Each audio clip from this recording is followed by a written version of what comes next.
Hello everyone, my name is Charlie, and welcome to a pre-release preview of Per Aspera. This is a Mars colonization / Mars terraforming game. The whole goal is to terraform Mars. Yes, another Mars game. We're getting into it. I am going to go into new game really quick here, and I'm going to hit campaign. This is a story mode for the game, and I actually kind of like this. And let's read the description. It says, in story mode, you play the role of an advanced AI with the prime directive of terraforming Mars. But life isn't just about being smart.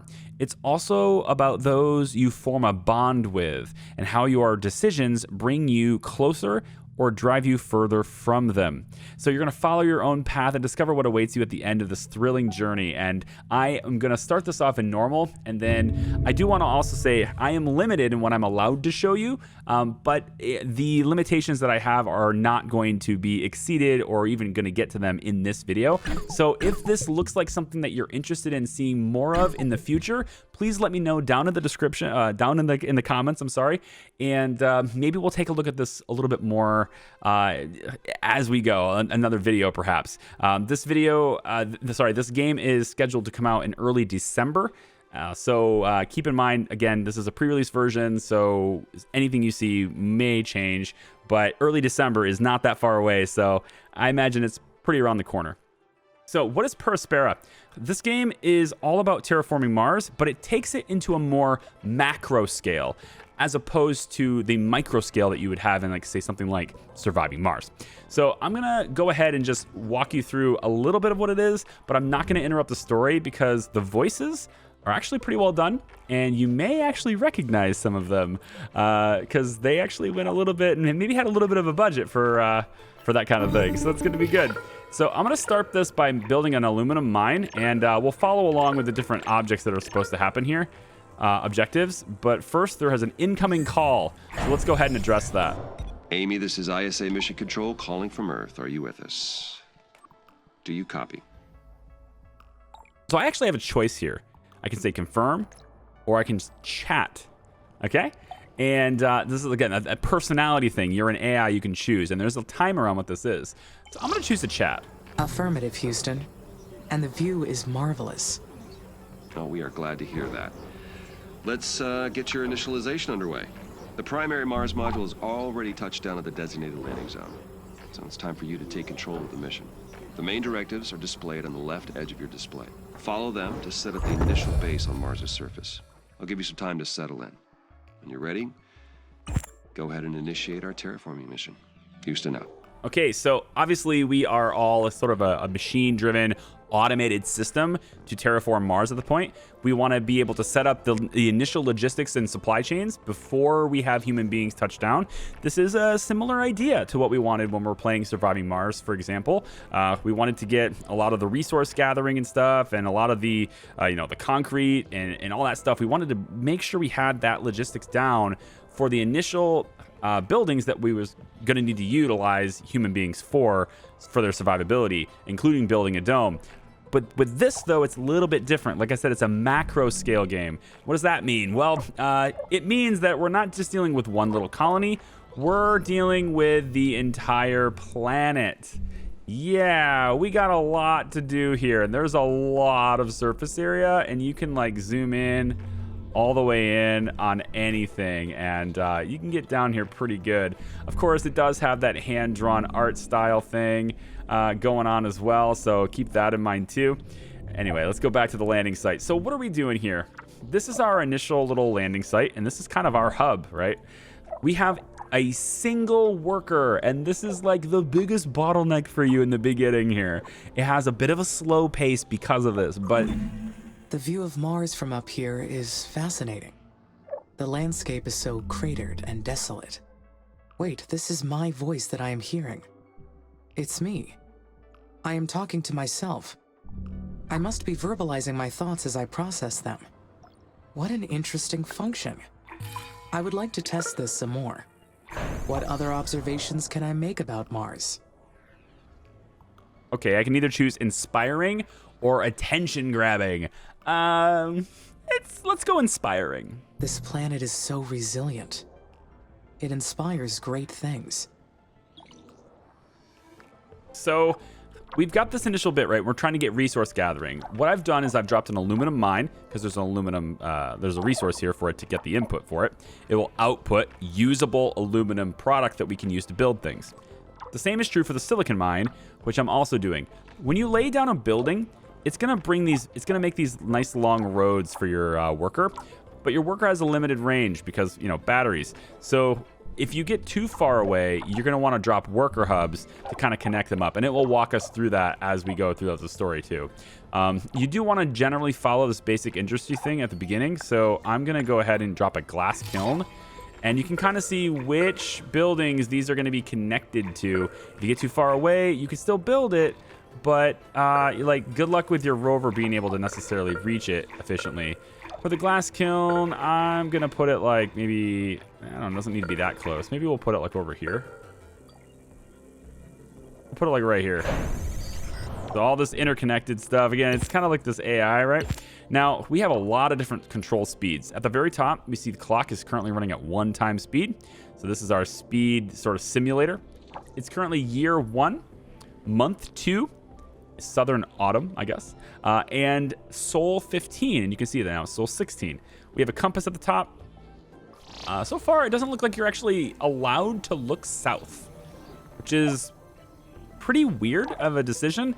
I suspect they did this so that, you know, like players wouldn't get lost since they're on an entire planet. They have to manage the whole planet.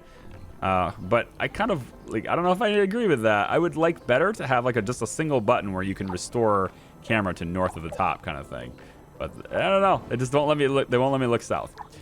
We've got our traffic overlay kind of thing, so we can take a look at that and we can see all sorts of things. If we have heavy traffic or really bad road saturation, think city skylines, okay? What's my roads look like? Because these are going to get congested at some point, hopefully. We also have a power overlay, which will show us different power consumers as well as our battery supply, but also we're very limited in how much we actually have. Now this is a power producer, right? There's a fission drive in our landing site, and this is generating just under 20 megawatts of power. So we're, you know, obviously distributing that power to these buildings, but eventually we're going to run out. Currently we have a surplus of 9.9. We also have only 1 worker and 1 hub. Total structures, 4 out of our building limit, which is currently 100 for this version of the game. I think this is going to actually be something that goes up as we progress through the game, but currently I'm limited to 100 structures. So the next thing it wants me to do is build a glass kiln. So let's go ahead and get on that. We, of course, have our building options on the right, core, mines, and factories. And as we go in story mode, these things will open up and there will be more and more things available to us. So let's get maybe glass production happening. I'm going to put it over here, I think. Let's put it right there. So glass production is going in right here. And again, our little worker is just going to bring supplies from the mines to build these things. Oh, I already built the glass kiln. My bad. I already laid this in. Whoops. Let's just cancel that. I wasn't paying attention, I guess. We're off to a great start. This is what I'm all about when I play video games. All right. Hey, if you can't make fun of yourself, then what are you doing with your life? When you click structure, you're going to see some information about it. A little bit of description, a title, structure's integrity. Yes, they can get damaged by various different things. And we have the total load that it's capable of, any type of storage that's inside, etc. So right now it wants me to build a solar farm. And this is because we're only at 4.9 power. And eventually it wants me to build a steel factory. If I build that steel factory now, it will be over its power limit. So we want to build a solar farm. The solar farm has a big range to it, so we can connect to the main hub and provide power from a long range. But remember, we also need our workers to be able to reach it. And so for now, I'm just going to put this power hub like right here, just so our worker can reach it. So hopefully we get on this and get this built. To see the work that's in progress and what materials it needs, you can just click on it and it will tell you the pending materials. Currently we've delivered 2 aluminum. We're about to deliver hopefully 2 electronics, and we have a limit of 3 glass to deliver. On the bottom of the screen are the resources we currently have. There's our aluminum supplies, silicon, iron, carbon, glass, steel, and electronics. And you can of course see that our supply of steel is dropping. Our supply of electronics will be dropping as well since we're about to use it in this. So before we run out of these resources, we kind of need a way to make them, right? With the power going up, we should focus on making steel. Before we can make steel, it doesn't actually tell you this, before we can make steel, we need to get iron going, right? So let's take a look at the steel factory really quick. It'll show you in a description, if you have to kind of know what these icons mean, but it shows us a description of what goes in and then what comes out.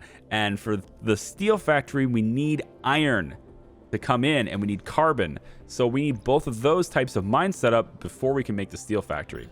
So let's go ahead and see if we can't do that. I'm going to select an iron mine, and as I zoom out, I'll get to see all these different little sites that are around, and it will highlight where the nearest iron mine is. In this case, it's over here.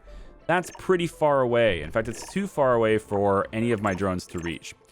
So what I'm going to do is, before I run out of resources for this, it looks like I have 1 electronics. We're still good here. Yeah. I'm going to go ahead and drop a worker hub, and we're going to drop that worker hub right here. Worker hubs do 2 things.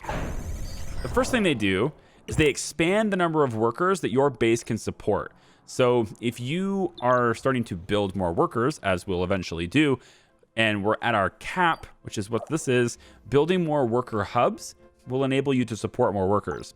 But the other thing it does is it extends the range, because they can tag up here and presumably charge. But I think it's kind of instant. The point, though, is that they can't travel from here to here, but with a worker hub in place, they can go all the way. They can also do that with other buildings. However, other buildings, as the story will tell us in a second, they cost more to build and they take more maintenance to build. So the cheapest way just to expand your, I guess, range for your workers is to use the worker hubs, as well as the number of workers. So with this hub in place, I can now reach this iron mine. So I'm going to drop the iron mine there. And if we have multiple projects or multiple things that we're trying to build, I can always prioritize them as well by clicking this little arrow. And that will kind of focus worker efforts on that specific structure. At this point, though, I'm not sure I want to do that, because I would actually like that solar farm built. We do have some glass, and it looks like we're going to need a little bit more in order to build that, actually. So we might as well get the iron mine up. The iron mine is going to consume 5 megawatts of power, and we only have 2.8 available. So there's really no point in that. Let's get this to be the priority instead, and we can go ahead and cancel the iron mine's priority. So everything here is delivered. All it needs is built. But because I prioritize this, they're going to go and deliver this stuff before they go build that right now, it looks like. All right, they're going to do it anyway, I guess. I didn't actually know. I think it's because once the worker had it in its head to come over here, that was it, right? All right, we're going to shut this down so it doesn't drain the grid. And as soon as this is built, then we'll go ahead and turn it back on. And you can see how things get pretty spread out, right? Because certain types of materials that are viable to mine aren't necessarily going to be really close together on the surface. Now, I don't know how this scales in terms of what it's like in real life, but like, you can see how we're scaling that out. That's a pretty sizable footprint, I think. So keep that in mind. There's lots of other buildings, though, that we're going to be able to put really close together, and that's our manufacturing stuff. We're going to kind of keep that central, I think. But the mines themselves, they need to go over deposits, so that's why we went ahead with that. All right, so the solar farm is done. Let's turn the iron mine on, and we've now got 27 megawatts ready to rock. So this generates 30 megawatts of power and sends it to the grid. Pretty good. Okay, so with that being done, let's take a look at carbon right here. We need to get this as a source too, because otherwise our steel mine's not going to be able to do things. Or our steel factory is not going to be able to do things. Now the carbon mine, pause it really quick. The carbon mine actually takes steel to build. So we absolutely want to build this before we've used all of our steel. Let's go ahead and prioritize that construction. And hopefully it delivers the steel directly here. It does. Good. Amy, this is Houston. Do you copy? Copy. Reading you loud and clear. Excellent. I didn't introduce myself earlier. I am Dr. Nathan Foster. I lead the team here at ISA that built you, and I'll be helping you get the mission underway. We put you in hibernation for the trip from Earth, so I'd like to check your basic functions to make sure it's all in order. Why don't we start with your core memory? Can you state your primary directive? Sure. So my primary directive is to terraform Mars. So I guess I can confirm that. I can, Dr. Foster. My mission is to terraform Mars. This will enable humanity to become an interplanetary species. All right. Next, I'd like to check your decision-making processes. You may have already noticed that there are resource veins outside the boundaries of your initial base. So your workers may not have the battery capacity to reach some of them. How would you solve this problem? I'm going to drop the steel factory here because it's kind of near where it's getting all of its supplies and stuff. I guess I could have dropped it over here. But there's a lot of storage happening in the hub here. How would you solve this problem? Well, we use worker hubs. Building worker hubs between the resources and the base would solve the problem. Yes, that's correct. Other buildings would extend your base as well, but they require more power and resources, so worker hubs are the most efficient way to do it. This mission's going to be a challenge. There's a lot that can go wrong. We expect to extend humanity's reach beyond anything previously achieved. But you are not just any AI system. You're well beyond that. We made you an artificial consciousness. That means that you have both self-awareness and self-interest. And that is the last thing I would like to check today. Is that okay? Yes, Dr. Foster. Okay, before that conversation ends, I guess I finished it. So it looks like this is going to say, worker factory available. Congratulations. More workers can be produced in these factories. Check the building menu to initiate the process. Now remember, in the event that your worker factories are not producing as many workers as expected, check the following conditions. The factory has the resources needed to make more workers. Prioritize the production of this building to make sure that it does. Your base has enough vacant worker hubs to host more workers. In case all of them are occupied, build new ones. So keep up with the plan and terraform Mars. So I dropped the steel factory, and that was sort of like the milestone to hit to start with this. And it kind of interrupted everything. So I'm placing the steel factory that I need to build as part of the directive, kind of in the middle here, near the storage, kind of centrally located amongst other buildings where it will need to have its stuff delivered. Very good. Then would you please state a positive and a negative aspect of yourself? Okay. Not found or unknown error. A positive or a negative aspect about yourself. As an AI, I don't know how to do that. Not found. I am sorry, Dr. Foster. Running that question through my cognitive system did not return an answer. Roger that. Nothing to worry about. Just means your system requires more input and experience to process that question. That will come with time. Let's proceed with the mission. ISA has approved the first crewed flight to Mars. You'll need to expand the base to prepare, so get to work on that. I'll check back in later to see how things are going. Base expansion is a go. Houston out. Great. Now I can produce steel. This new factory, it's down on the surface of Mars, but I can control it from here. So does that make it a part of me? Where does the machine end, and my artificial consciousness begin? So this is more like a question of being. Remember, we're role-playing an AI, so in this case, for story mode anyway, we are kind of a character ourselves. This is like a first-person thing. So are they the same or separate? I'm going to go with the same. We are completely interconnected. I can sense everything that happens through the network of workers and buildings. They are an extension of me down on the surface, so that makes us a single being. The mind and the body work together as one, an inseparable whole. Yeah, so there's, again, we're like, I don't know which answer to pick. I'm just picking one. So now we need to build a worker factory. So let's take a look at the factories list. And you can see that worker factories require a lot of input to produce a worker. But one of those things is a resource that we are not currently producing. Actually, two of them are. We're not producing electronics yet, and we need to be. We're also not producing parts yet.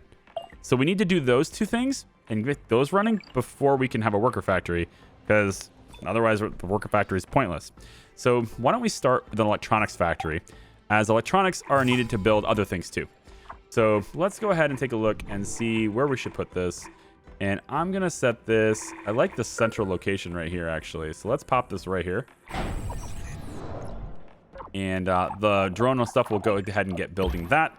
And then we're going to need a parts factory. Now, what does the parts factory require? Steel electronics. So it needs 3 electronics. So I need to make sure that's built first so that it can produce those electronics. And then the parts factory can be produced or started. And I think I'll just put this, because it's going to need electronics input, right? No, it needs steel, and actually it'd probably be up here. It'd be faster. Let's put it up here, because it needs the, wait, carbon. It needs steel. Hang on. What do you need for production? Hang on. Let's cancel this construction really quick. The parts factory needs, looks like, I thought that was glass, but it's not. No, it's not glass. It's, which one is it? This is a brand new game, guys. Give me a second. It looks like this needs aluminum. Okay, so it's going to need aluminum and steel. In that case, the parts factory should probably go right here. It's kind of like right near its two supply chain. All right between its two suppliers. All right, so we're producing electronics now, as long as we have a steady input of the other resources. And we're going to be producing parts. And those are the final things we need to produce in order for the workers. However, we're at the peak of our power output now. So we're going to need another solar panel. Let's get another solar farm. And I'm going to put you... I can put you over this way, I guess. Like, I can put you this way, I suppose. How about right there for now? So we'll get the other solar farm built. And then at that point, that'll provide us enough power to finally start looking at making a worker, building a worker factory. And again, this stuff starts to scale, and we prepare. And once we get multiple workers going, all of this becomes way faster. Because right now, all of this is being managed. The transport of goods. It's a single car.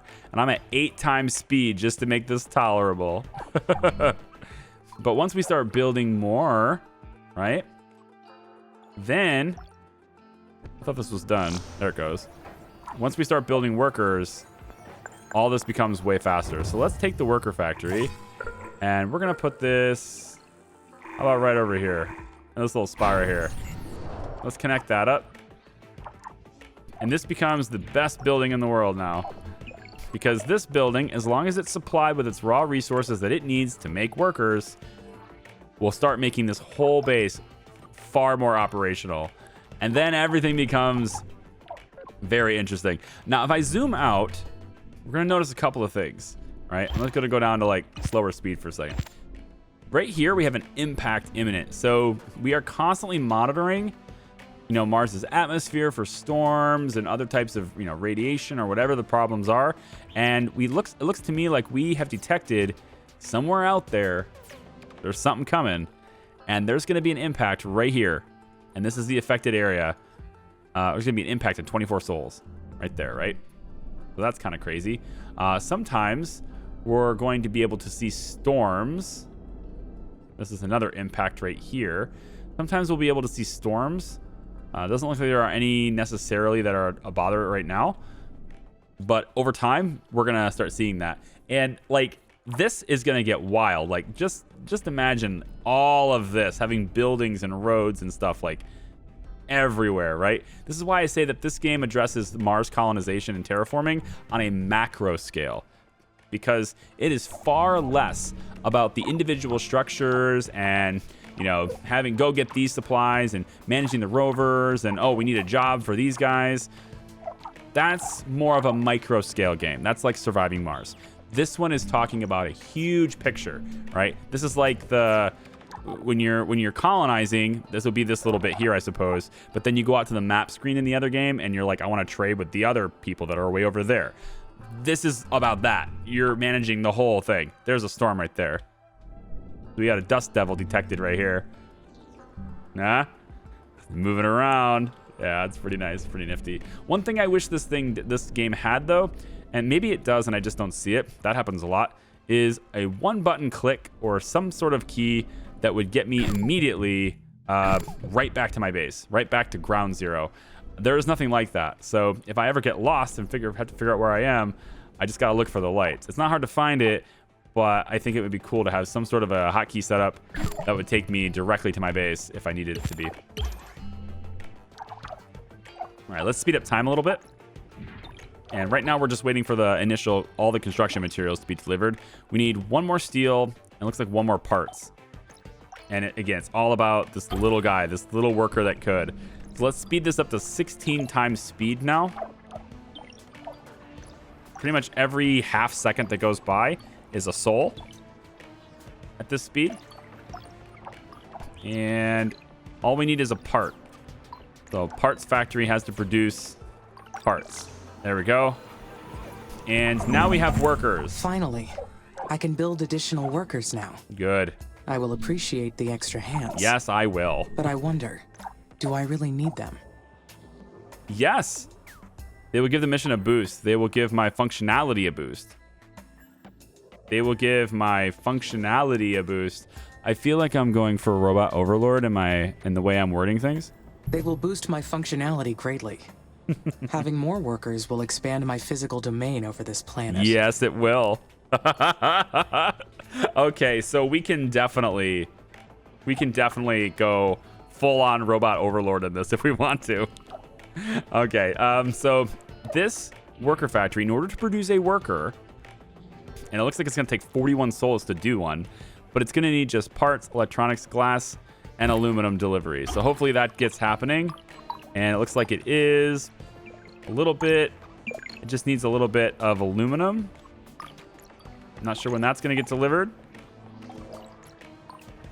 Shows resources needed to start input. Yep. I need aluminum delivered here, please. All right, it started already. There it goes. Good, it started already. So we have a little bit more. I want to get the workers, and then at this point, this is as far as I've gone. All right.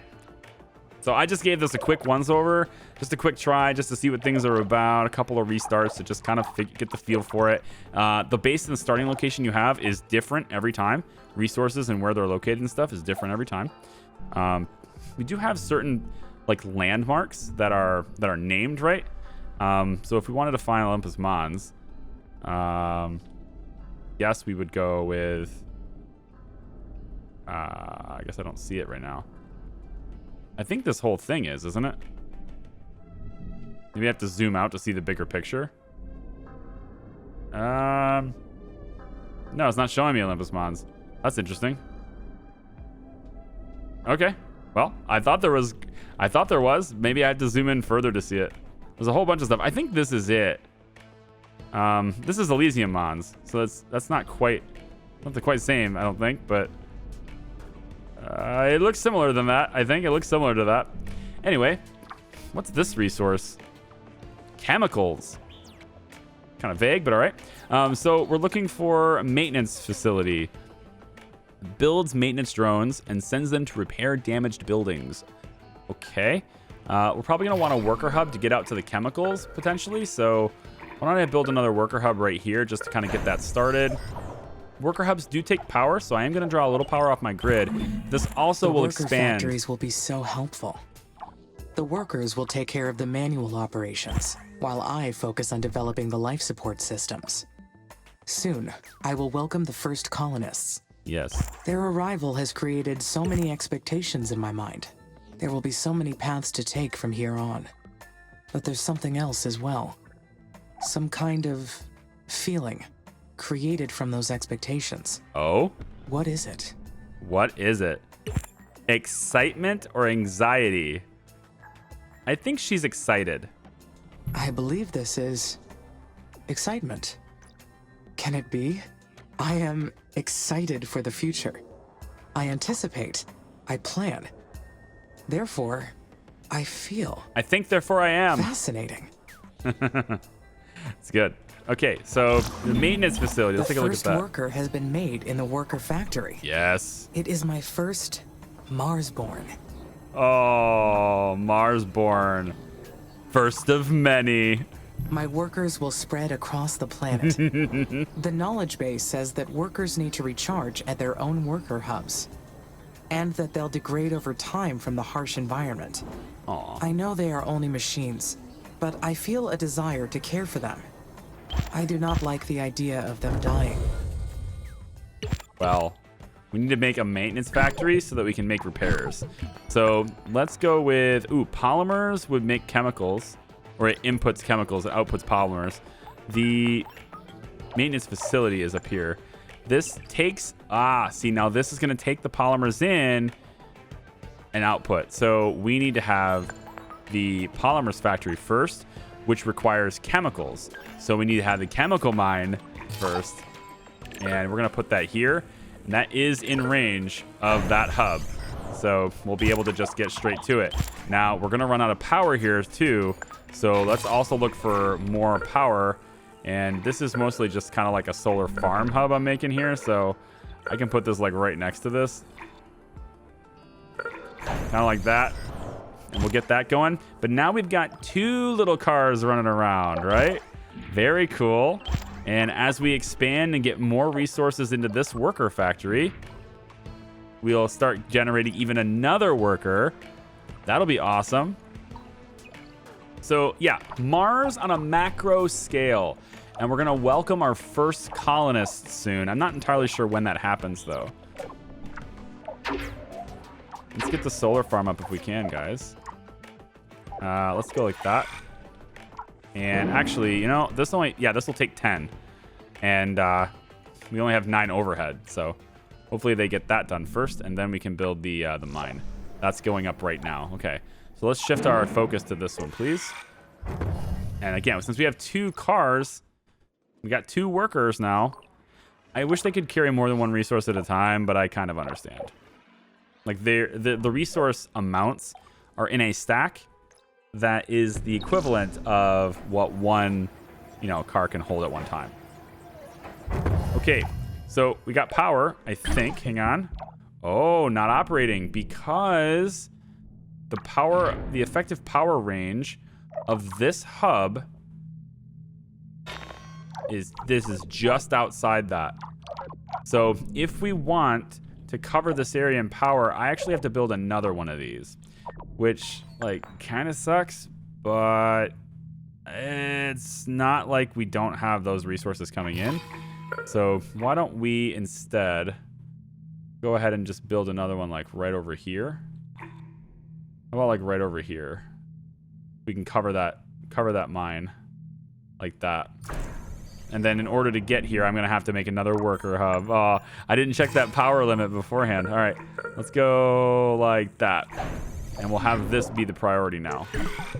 So all of this gets interconnected. The roads, everything gets made. But we need to get this built first before we can go here, because these guys cannot reach this. And once this is made, this can connect to that, and then this will be within the power grid. And then we'll have... I just want to point out also, the music's going. All these lights are flashing. It's a rave, man. Just saying. It's a party. Now we got a party. All right, I'm going to zoom ahead in time just a little bit. And I'll let you guys know when this is done, and this is done, and this is operational, which... actually may be faster than I think. I may not have to zoom ahead in time at all here.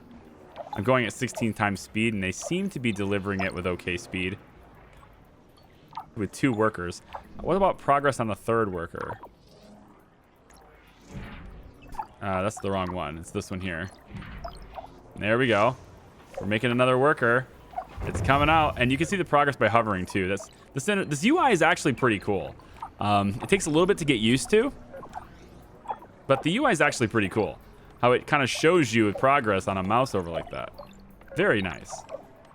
And then for the input, you can clearly see what it needs, what it outputs. You can click it if you want to and just get a grasp of it, right? So I can see here that this takes these 2 to output steel, right? And then here's the worker factory. And even on the mouse over, I can look at this here. But even on the mouse over, if I wanted to, I could... oh, man. I got the power grid up. Hang on. How do I get... there we go. Okay. On the mouse over. Because, they're kind of a little bit messy because they're kind of over other things. But you can see the inputs just by hover. So it's very nice is where I'm getting at. And we're going to have another worker. Cool. So how many workers do we have now? It says 2 workers and 4 hubs. But I got to believe we're pretty close to a 3rd worker, right? Are we just waiting for more of this? More aluminum, or it's mostly just time now, right? Yeah. All right. And then we'll have a third worker, and everything gets much, much better. All right, chemical plant's down. And we're producing the polymers. No, we're not. We're producing the chemicals. Yeah, and we're almost producing one. Done. And then they'll come and get it. Yeah, there you go. So now what I want is the polymers factory. And we can have that sit like right here. That's okay. I guess like in the middle of this road. Let's redraw the roads and get it all connected. There it is. And with this done, we'll start seeing polymers made. And I think at that point, we can look into getting our maintenance facility. And that can go right here. Now, what's going on with this interface? Oh, okay, there's an area of effect. Got it, yep. Well, we're not... I guess I kind of want it to be centrally located to cover everything. So this would cover pretty much everything right now. Except for... No, I can get the other things too. We'll cover this right here. Done. So this will cover all that stuff. But the polymers factory's first, guys. Yep. The polymers factory first. So that we can start getting those polymers made. Okay. That's all about the maintenance facility now. And I'm assuming after this is made, we're going to get somewhere like another voiceover, another voice line.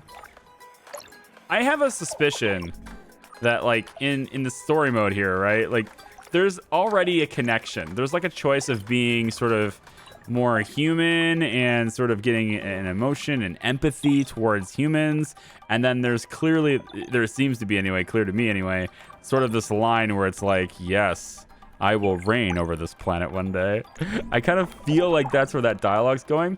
But the voice for Nathan and the voice actor for Nathan, he has a natural, he's got sort of this natural, really gentle, sort of caring, empathetic voice already. And so it also makes me think, when I first heard him speak, the only thing I think of was like, okay, we're going to have like a human robot love story here. Like, I don't know. It's just where my mind went with it. But it seems like it has got some potential to be a pretty cool game. And that's why I wanted to show it to you guys today. I wanted to show you guys Per Aspera. I'm going to see how this video does and see your reactions. And if you guys want to see more, great. As some of you guys know, my schedule is a little bit restricted now with the whole, like, my son and his school being closed and all that stuff right now. But if you want more videos on this, I'm all on it. So make your voices heard if you want to see more. This is Per Aspera. There you go. Build an aerological scanner. Aerological scanner. Consumes 5 power. We got that. Scans the surrounding areas for resource veins. Takes 8 electronics. 3 steel. I mean, we're making all that stuff, so... What? Okay. So we don't know where the resource veins are. Actually, that makes sense, because I was looking at this before, and I can see the input, right? 673, but now it's 672, right? These are not infinite. They're going to expire. One day, we're going to run out of stuff there, and we're going to need more resource veins. And also, if you want the supply faster, you kind of have to mine it faster, right? So how about we search this area? Aerological scanner. You can go like... kind of want to see out this way. We'll build it there. And our drones can get there because we're just in range. Aerological scanner. 8 electronics is a lot though. We have none. A bunch of carbon and stuff. We have none though. I almost want to build another electronics factory, but at some point you have to also take into account how many workers you have and whether or not you're capable of like, you know, you can have all the resources being generated, but if you can't move them, it doesn't matter, right? So there's going to be resource bottlenecks. If you're like one of those numbers people and you really want to just dig into all of it, well, you're in luck, because there's also a stat screen on this, and you can see certain things for your structures and buildings. You can see their efficiency, how well they're operating that way. So my parts factory is not operating very efficiently at this point, and how big a priority they are. And you can actually set priorities and power and all sorts of that right from this screen too. You don't have to go find the individual buildings either. So that's kind of nifty. You can also, select certain things here. And then if you wanted the graphs, you can go into that and go over like 100 months and 100 souls, 100 years. This goes on, right? It's a big macro scale game. And I thought there was even more. Here's power. You can see your power charts, traffic charts over, certain months and years, I guess. There's not a whole lot to show right now. And then nothing on the scanner either. And then I think even all of this, right? You can see things like your aluminum and how much you have in stock and your supply and demand, right? There's a lot of stuff here to dig into, and you can really optimize this if you want to, right? So there's a whole bunch of stuff. And then you just keep doing that for the whole planet until you have human beings down. And we're not going to see humans today in this video, but until you have humans down, and then you can start like really digging into how the story works and stuff too. So I'm interested. It's piqued my interest, and I'm interested to hear what you have to say too. So let me know in the comments what you think of the game. This is Per Aspera. It's an early-ish, I guess. It's gonna come out as of recording this. It's coming out in like what, 3 weeks? Almost 4 weeks? 3 weeks, I think. So like it's not like super early development. It's pretty much a polished game, and I am limited in what I can show you for now. But if you want to see all the way to the limit that I can do, then maybe we'll do that. That's up to you guys. Thanks for watching. I appreciate it. Like the video if you like it. Subscribe if you haven't already. And I'll be down in the comments. Well, let's talk about it. We'll see you next time. Bye.